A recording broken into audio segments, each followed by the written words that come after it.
C'est une marche-meeting qui, selon la coordination des associations de la veille citoyenne du Houé, se veut une protestation contre le communiqué de l'intersyndicale des magistrats relatif aux réquisitions des magistrats en date du 15 août dernier. Partis de la place Tiefo Amoro, les manifestants rallient le palais de justice avant de lire leur déclaration.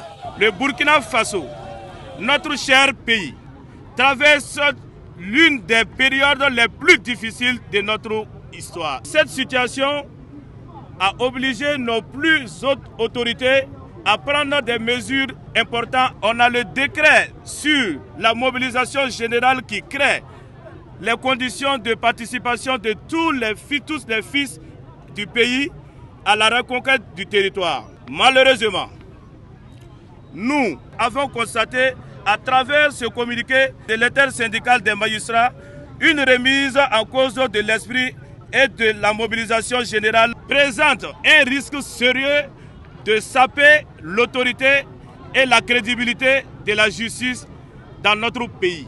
Pour la veille citoyenne, tous les Burkinabés doivent regarder dans la même direction au regard du contexte qui prévaut au pays.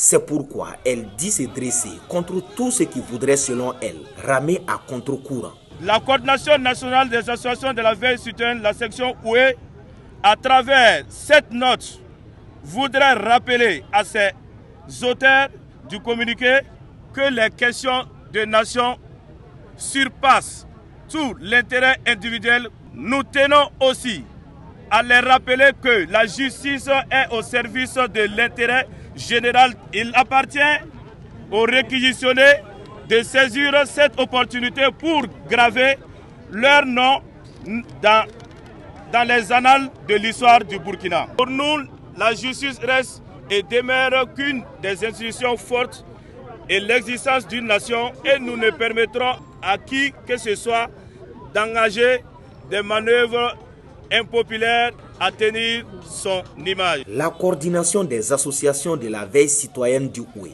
appelle tous les Burkinabés à participer activement à la défense de la nation, conformément à l'esprit de la mobilisation générale. Pour elle, c'est de cette façon que le pays pourra gagner sa guerre contre le terrorisme.